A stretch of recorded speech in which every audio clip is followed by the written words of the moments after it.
Amém. Vamos abrir a palavra do Senhor em Atos, no capítulo 6, versículos de 1 a 7. Atos, capítulo 6, versos 1 a 7.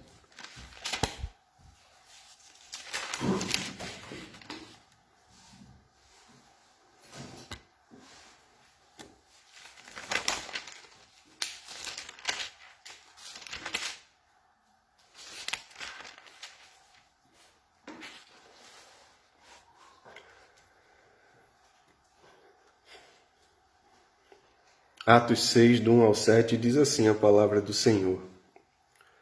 Ora, naqueles dias, multiplicando-se o número dos discípulos, houve murmuração dos helenistas contra os hebreus, porque as viúvas deles estavam sendo esquecidas na distribuição diária. Então, os 12 convocaram a comunidade dos discípulos e disseram: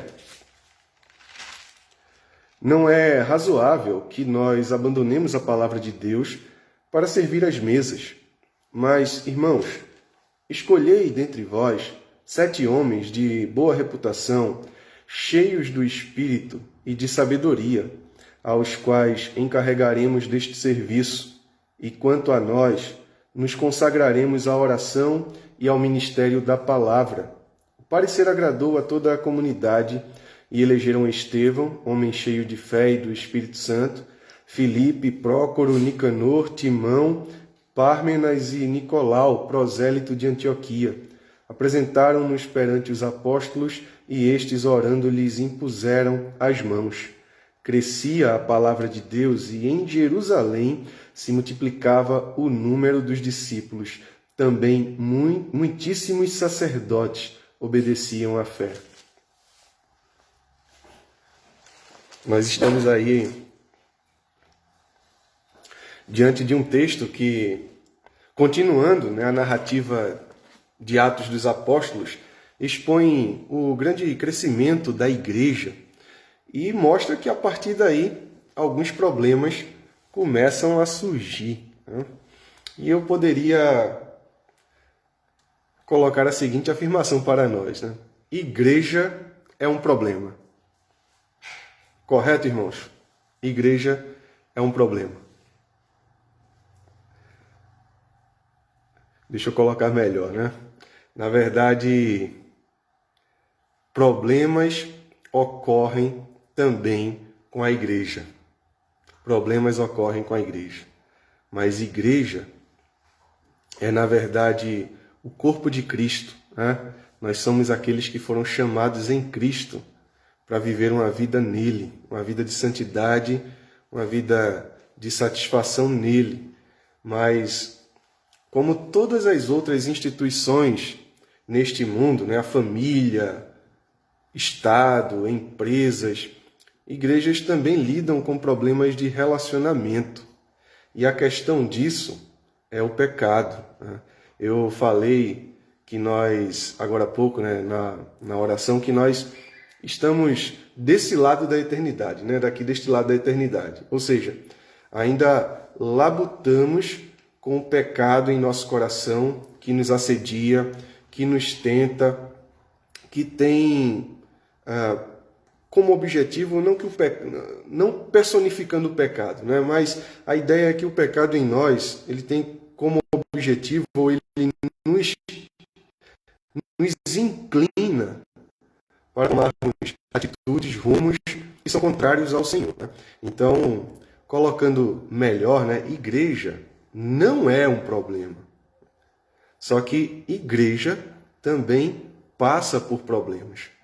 Muitas vezes, esse tipo de afirmação, de que igreja é problemática, é usada por pessoas usada como desculpa, por pessoas para viverem uma vida de forma independente, uma vida longe do corpo de Cristo, uma vida longe da comunhão, longe dos irmãos, como se fosse possível viver uma vida em Cristo em isolamento.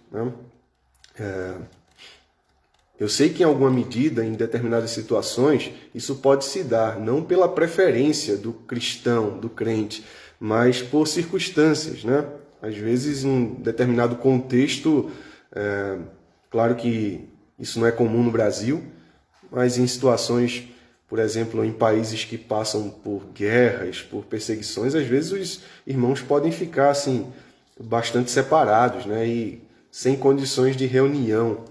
Porém, isso nunca deve ser usado como desculpa ao fato de haver problemas para que possamos viver sem a igreja, né? A igreja é uma dádiva de Deus para a nossa vida.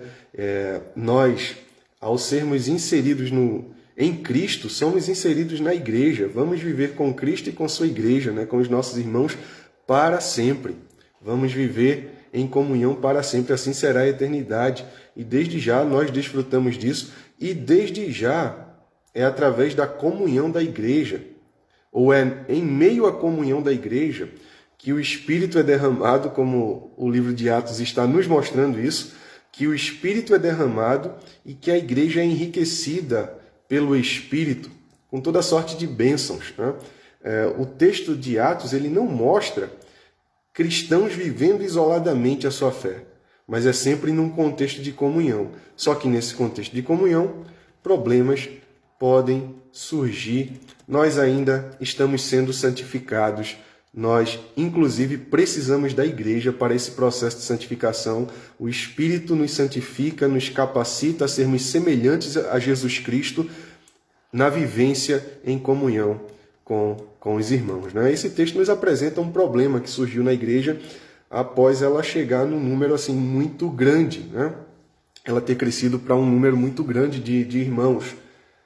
E aí eu coloco a seguinte pergunta, né? Problemas na igreja, como tratar, né? Como tratar? Esse texto nos dá alguns princípios para respondermos esta pergunta, né? O contexto mostra, a gente viu aí semana passada, né, a perseguição que vinha sendo infligida pelo Sinédrio, né, pela liderança religiosa dos judeus em Jerusalém. Em meio a essa perseguição, a igreja continuava crescendo porque os apóstolos, antes de quererem agradar aos homens, agradavam a Cristo e continuavam pregando o evangelho sem se importar com aquilo que poderia lhes ocorrer. E enquanto isso, o Espírito Santo ia acrescentando à igreja o número dos convertidos, né? O Espírito trabalhando na igreja, por meio da igreja, né? E aí chegamos a este capítulo onde agora temos uma igreja que já tem uma quantidade assim de milhares e milhares de pessoas que já não dá para enumerar, né? A gente vê que no começo Lucas vai enumerando, né? Se converteram cerca de 3.000 pessoas depois da pregação de Pedro, ali no final de Atos 2. Logo em seguida o número já era cerca de 5.000. E assim ele vai crescendo e chega num tamanho agora que já começa a ter alguns problemas. A gente viu também, né, que os irmãos viviam numa comunhão tão intensa e eles se preocupavam uns com os outros a ponto de promoverem ali um tipo de programa para evitar que houvesse pobres entre eles, para evitar que houvesse, digamos assim, necessitados, né? Pessoas passando necessidade. É melhor colocar assim, né? Pessoas que estavam sem ter, muitas vezes, os mantimentos de cada dia. Os irmãos que tinham mais, eles vendiam propriedades e assim sanavam as necessidades daqueles que estavam em dificuldade. E é justamente nesse contexto aí, em cima dessa situação, que surge esse problema relatado aqui nesse início do capítulo 6, né? O verso 1 diz: ora, naqueles dias, multiplicando-se o número dos discípulos, enquanto esse número se multiplicava, houve murmuração dos helenistas contra os hebreus, porque as viúvas deles estavam sendo esquecidas na distribuição diária, né? O número se multiplicou muito e agora a gente tem aí dois grupos muito grandes de crentes, que é o grupo dos helenistas, que eram cristãos originários daqueles judeus de fala grega. Se você pegar ali Atos 2, no dia de Pentecostes estavam reunidos judeus de diversas partes do mundo antigo, e a língua grega era como que uma língua assim oficial, uma língua internacional, né, daquela região ali, de todo o Oriente do Império Romano, né? Era a língua falada por comerciantes, né? Por navegadores, e muitos dos judeus que estavam em Jerusalém por conta do Pentecostes eram inclusive judeus de outros lugares e de fala grega. E muitos vinham para passar ali os seus últimos dias, seus últimos anos em Jerusalém, pessoas que tinham nascido em outros lugares, né? Vinham para passar ali, passar a viver em Jerusalém, e eles estavam ouvindo a palavra. E assim como os judeus, que são chamados aí de hebreus, né? Que eram os naturais da região da Judéia mesmo, todos eles, né, desses dois grupos, tinha muita gente se convertendo. Só que eles não tinham aí a identificação do idioma. E possivelmente a gente tivesse dois grupos, né, com suas assembleias separadas, né, os seus cultos feitos separadamente por conta da fala, né, por conta do idioma, e eram dois grupos muito grandes. Só que os apóstolos, né, os 12 apóstolos, eram a liderança de toda essa igreja ali em Jerusalém, tanto dos de fala aramaica ou hebraica, como dos de fala grega. E o que é que acontece, né? As viúvas, a reclamação deles, né, dos helenistas, né, esses cristãos judeus de fala grega, a reclamação deles era que as viúvas estavam sendo esquecidas na distribuição diária, né? O texto não dá aí o detalhe, né, em nenhum outro lugar. Vai aparecer aí a explicação do porquê que esse esquecimento estava ocorrendo, né? Mas o fato é que o que ele explica aí é multiplicando-se o número dos discípulos, né? Crescimento, em alguma medida, gera problema, né? O problema aí, no caso, é um problema de administração, né? Muita gente, né? É possível que no meio de muita gente, quando se há uma repartição, uma distribuição de donativos, alguém possa ser esquecido, né? Um grupo de pessoas, né? Então, crescimento vai naturalmente ter os seus problemas, né? A gente não pode pensar que, se a gente imagina assim hoje, né, a igreja de Cristo, pensando na igreja como una, né, ela é muito grande, né? E nós temos igrejas com pessoas de diferentes línguas. Nós, inclusive, temos hoje, por conta da distância para os apóstolos e para Jesus, e muitas situações que ocorreram ao longo da história, nós temos diferenças de denominações, então nós temos diferenças de perspectiva teológica, mas pensando na igreja como una, né, como uma em Cristo, né, é difícil, né, de gerenciar, de administrar. Eu estou pensando em administrar não exatamente do ponto de vista institucional, né, mas daquilo que deveria ser as nossas prioridades como irmãos em Cristo, em relação à prática do amor e de tudo que está ligado ao amor, né?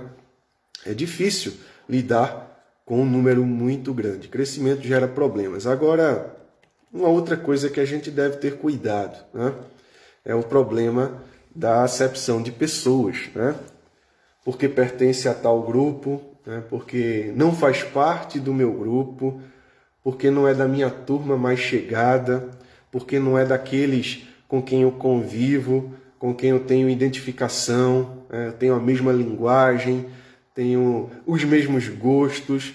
Então, eu acabo focando nessas pessoas no meu grupo e esquecendo dos outros que não compactuam comigo digamos assim, de uma similaridade, uma identidade mais próxima, né?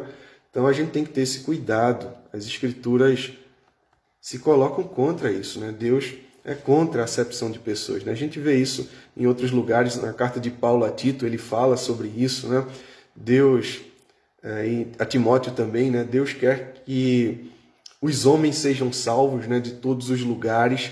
Deus tem salvado pessoas de todos os povos, né? Independente da sua nacionalidade, independente da sua condição econômica, classe social, etnia. Deus tem salvado e tem edificado para si uma igreja que é una, porém que é diversa, né? Que é formada por pessoas diferentes de diversos lugares, de épocas distintas, de culturas distintas, de idades distintas, né? Então, igreja é, na verdade, isso, né? Um corpo formado por todo tipo de pessoas, né? Que vem a Cristo. A gente não pode usar esse argumento também como desculpa para que as pessoas possam viver alimentando os seus pecados culturais, digamos assim, por conta de serem diferentes. Não. O ponto é que existe diversidade. Né? Existe diversidade. Mas, ao mesmo tempo, o Espírito Santo nos unifica, nos liga, nos torna um só corpo em Cristo. Paulo fala sobre isso quando escreve aos Coríntios, né? Dizendo que, quando fala sobre os dons, né? A diversidade de dons, mas é um só Espírito. Ele fala acerca das partes do corpo como um exemplo dessa unidade da igreja, né? Nem todo mundo é olho, nem todo mundo é boca, nem todo mundo é ouvido. Existe diferença. O Espírito capacita de formas diferentes, né? A gente vê aí a multiforme sabedoria, a multiforme graça de Deus, né? Mas é Ele quem capacita todos, é Ele quem chama a todos nós e nos unifica como irmãos em Cristo, como povo de Deus. Então a gente tem que ter esse cuidado uns com os outros, independentemente de se o nosso irmão é mais próximo de nós ou não, né? E o amor não tem necessariamente a ver com quem é mais próximo de mim, com quem, aquela pessoa que eu tenho mais carinho, digamos assim, eu tenho naturalmente mais carinho porque eu tenho mais afinidade, né? O amor, ele engloba isso e vai além, né? De fato, a gente tem pessoas com quem a gente tem mais afinidade. A gente tem pessoas mais próximas, que têm interesses, que têm costumes, que têm características que naturalmente nós nos agradamos mais, naturalmente nós tendemos a nos aproximar mais. Porém, isso não significa dizer eu posso amar este e desprezar aquele, né? Não, a gente tem que amar a todos e não deve haver acepção, né? E aí os versos 2 a 4, né? Coloquei aí a questão o número se multiplicou, surgiu o problema, eles reclamaram, né? Os cristãos de fala grega reclamaram. Aí o verso 2 diz, então os 12 convocaram a comunidade dos discípulos e disseram, né? Não é razoável que nós abandonemos a palavra de Deus para servir às mesas, né? Os discípulos agora, tendo ouvido a reclamação, né? Os 12 apóstolos, vão trazer agora a solução para o problema, né? E aí, a primeira coisa que eu gostaria de frisar aqui é que os problemas devem ser resolvidos com uma mentalidade norteada pelo Evangelho, né? Uma mentalidade norteada por Cristo, norteada pelas Escrituras. A gente, digamos assim, as nossas ações, todas elas devem ser feitas em Cristo. Elas devem ser feitas visando a glória de Deus e assim visando o benefício do nosso próximo, né? Inclusive a própria palavra fala para a gente dar prioridade ao nosso próximo, né? Para a gente não querer primazia, mas para que a gente se importe em primeiro lugar com o nosso próximo. Então, a nossa mentalidade deve ser uma mentalidade norteada pelo Evangelho. Os problemas devem ser resolvidos tendo Cristo como o foco, né? A glória deve ser de Deus, né? A solução deve ser conforme a vontade de Deus. Ah, pastor, mas eu não tenho um versículo bíblico que fala sobre esse problema específico. E nesse caso aqui, por exemplo, né?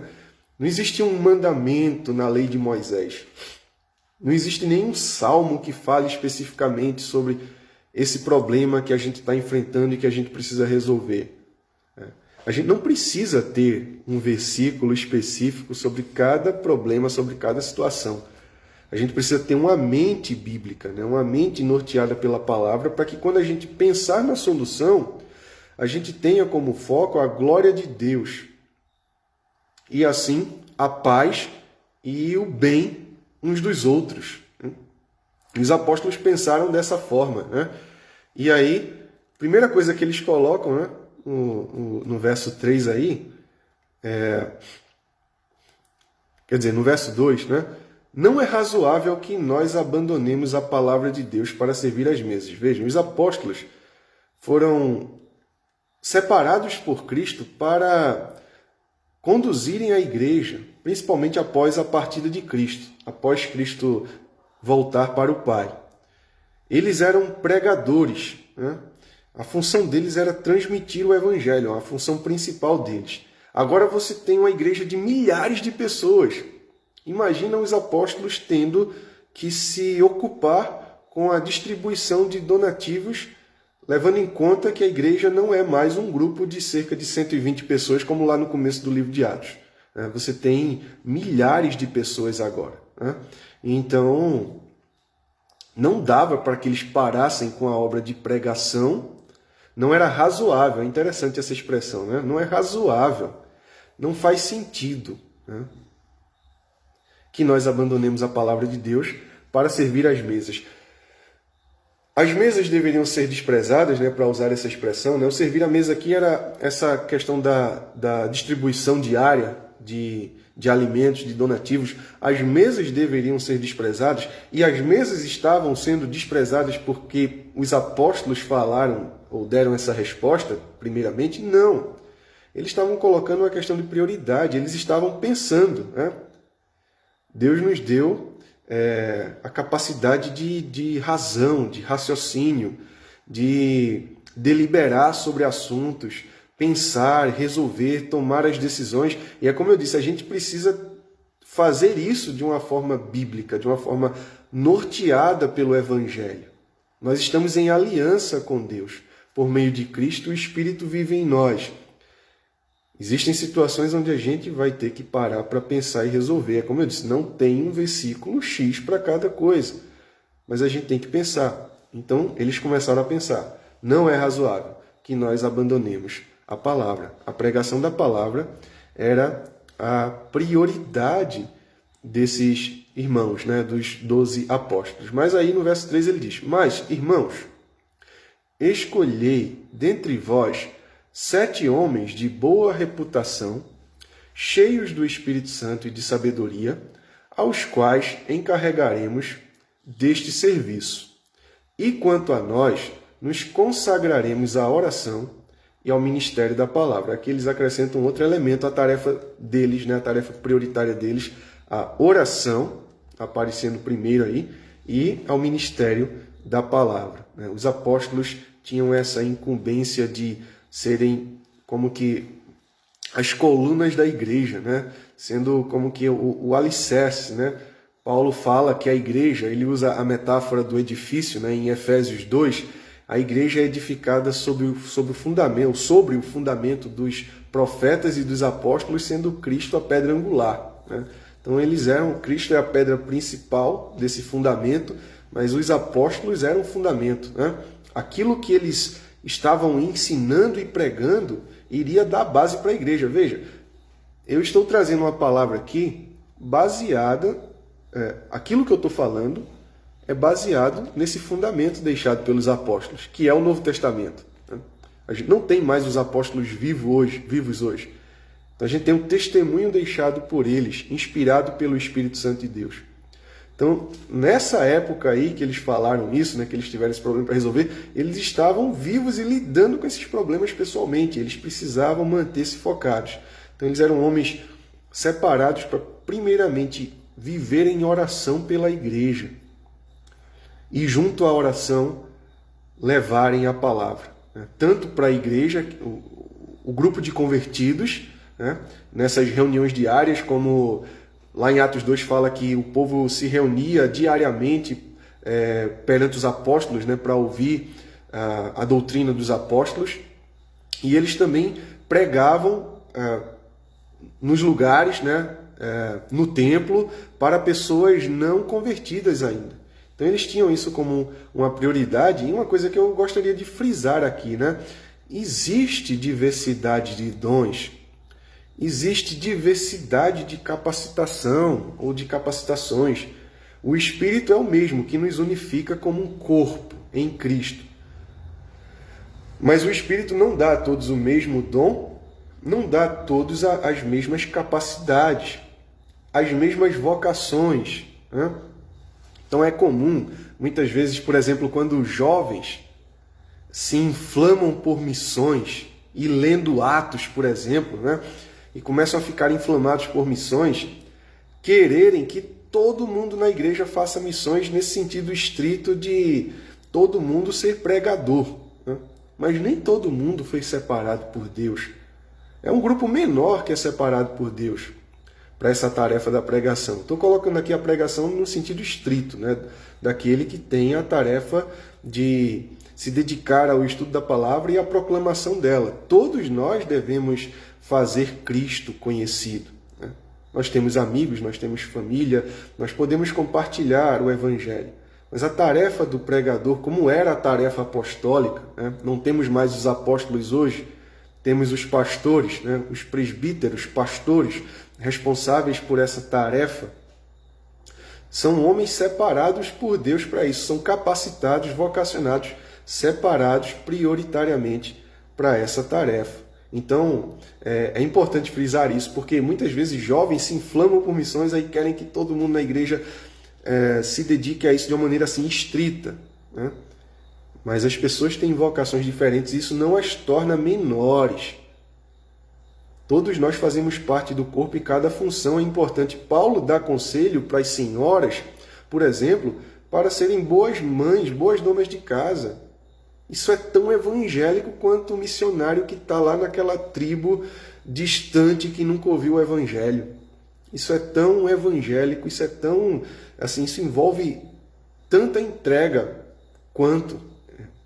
Claro, eu não estou aqui colocando assim, hierarquizando quem se devota mais, quem... Não.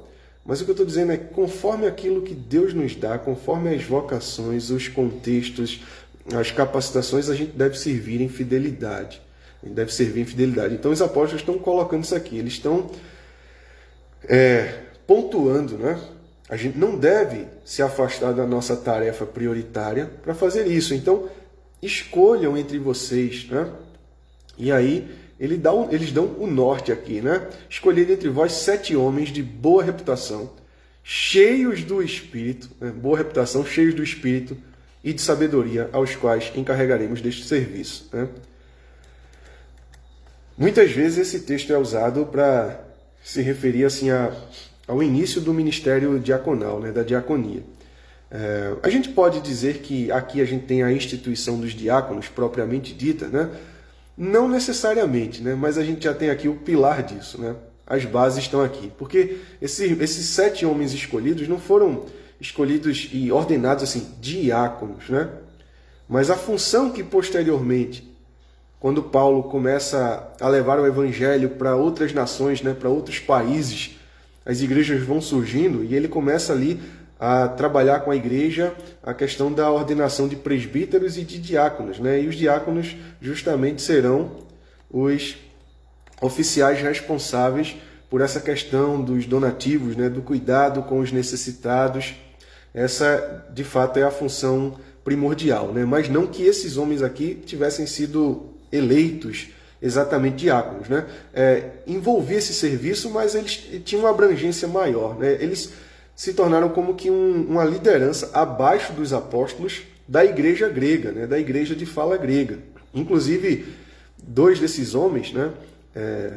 Estevão, que o texto na sequência já começa a tratar dele, e Filipe, eles são colocados, eles se envolvem no ministério evangelístico, né? De pregação, inclusive Estevão, como os apóstolos, recebendo dons de cura, né?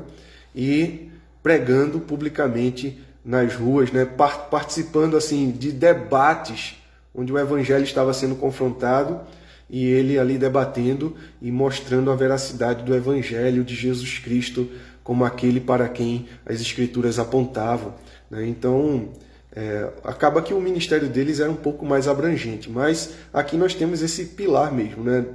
Nós temos os apóstolos e agora um outro grupo de homens, que não é um grupo inferior, mas é um grupo que vai receber uma atribuição diferente, né? Uma tarefa diferente, para ficar responsável pelo cuidado aí com os donativos, né?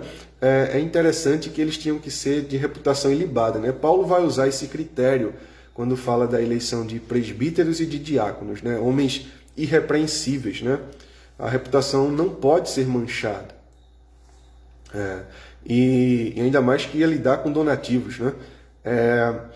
A outra coisa é cheios do Espírito e de sabedoria, né? É interessante. Cheio do Espírito para poder ser aquele que vai repartir adequadamente donativos aos irmãos, né, necessitados, no caso aqui as viúvas. As viúvas eram um grupo normalmente necessitado, por conta principalmente do contexto cultural, né? Normalmente viúva era considerada aquela mulher que não tinha mais marido e não tinha filhos em idade produtiva, né? Elas não tinham de onde tirar o seu sustento. E levando em conta o que a palavra de Deus fala, desde o Antigo Testamento, os cristãos se preocupavam em sanar as necessidades uns dos outros, né? E aí, pessoas cheias do Espírito para fazer um serviço que aparentemente seria um serviço assim de segunda categoria, né? Mas não existe serviço de segunda, de terceira categoria para Deus, né? Existem tarefas diferentes. Os apóstolos tinham a tarefa prioritária da pregação do Evangelho, de se dedicar à oração e à pregação. Outras pessoas precisavam cooperar nessa área, né? A gente vê aqui, como eu disse, né, uma mentalidade norteada pelo Evangelho, pelas Escrituras, por Cristo, para resolver os problemas, né? Deus, o amor a Deus e o amor ao próximo sendo trabalhados, né? Nada pode ser desprezado. Deus capacita de maneira multiforme a sua igreja. Ele, pelo Espírito, o Espírito é o grande capacitador, né? Que nos dá os dons, que nos dá as aptidões, as vocações para que a gente possa cumprir o serviço de Deus no mundo, né? E cada serviço é necessário, né? Os problemas surgem e precisa de pessoas para atuarem em cada frente que aparece, né? Então, o problema foi sanado, os irmãos ficaram felizes ali, e eles escolheram, né, os versos finais aí, o verso 5, né, o parecer agradou a toda a comunidade e elegeram Estevão, homem cheio de fé e do Espírito Santo, Filipe, Prócoro, Nicanor, Timão, Pármenas e Nicolau. É interessante, Nicolau ele era um prosélito, ele não era judeu, já que é um cristão gentil, né? Alguém que era prosélito, era um convertido ao judaísmo e que depois se converteu a Cristo, né? E colocado aí como um desses sete homens que iriam fazer esse trabalho, né? Nomes gregos, inclusive, né? Possivelmente eram da comunidade dos cristãos. O próprio Nicolau de Antioquia, né? Aquela cidade onde depois Paulo iria ser um pregador ali.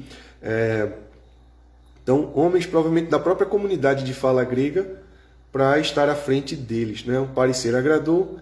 Apresentaram-nos perante os apóstolos e estes, orando, lhes impuseram as mãos, né? Aqui, remetendo a situações do Antigo Testamento, né? A instituição dos levitas, a consagração dos levitas, quando Moisés impôs as mãos sobre eles, a consagração também de Josué, né? Para substituir Moisés.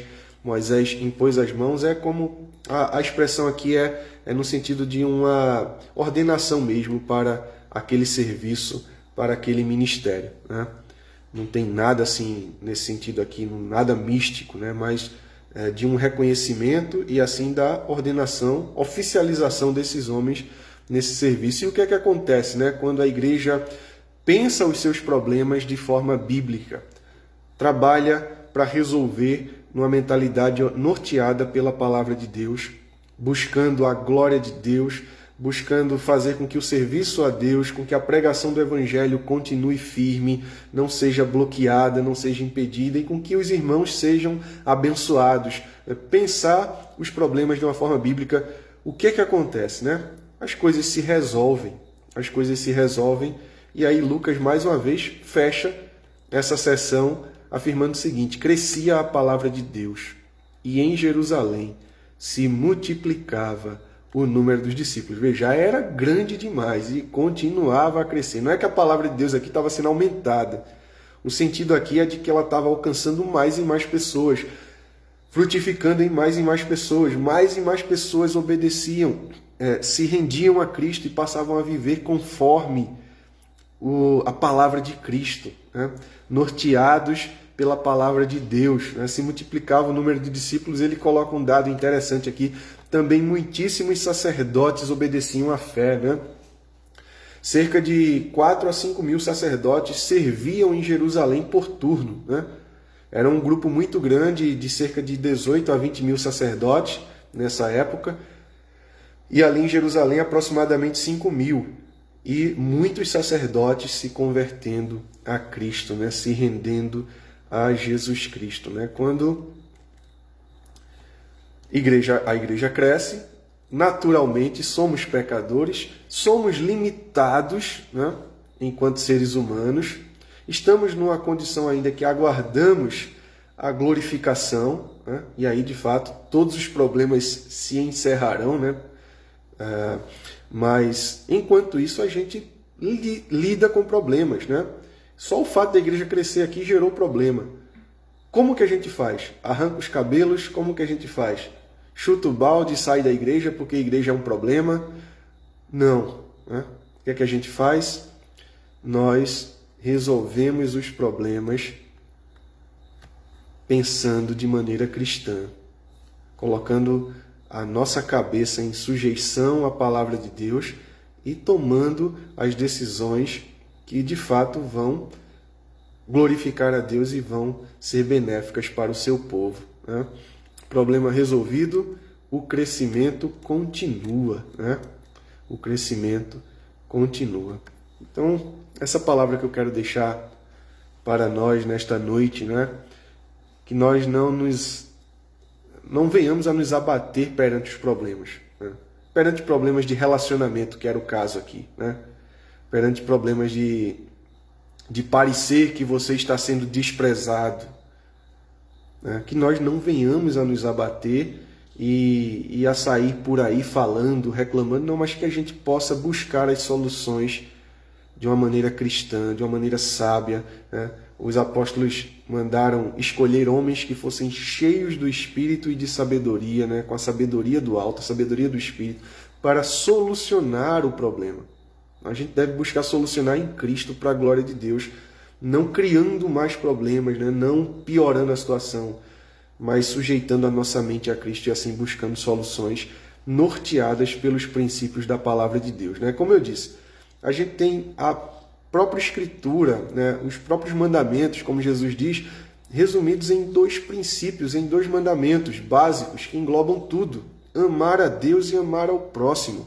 Será que o que eu estou pensando como solução está de fato sendo uma resposta de amor a Deus? E está sendo de fato uma resposta de amor ao meu irmão?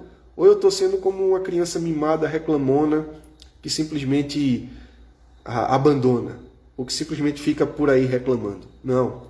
A gente deve amar a Deus e a gente deve amar o nosso próximo. E assim buscar soluções que sejam norteadas pelo Espírito Santo e assim pela palavra de Deus. O Senhor Jesus será glorificado, o nosso Deus, Pai de Jesus Cristo, será glorificado, o Espírito Santo será glorificado e a igreja será abençoada. Vamos orar? Senhor, te damos graças pela tua palavra, te louvamos por Jesus Cristo que deu a vida para nos salvar, ó Deus.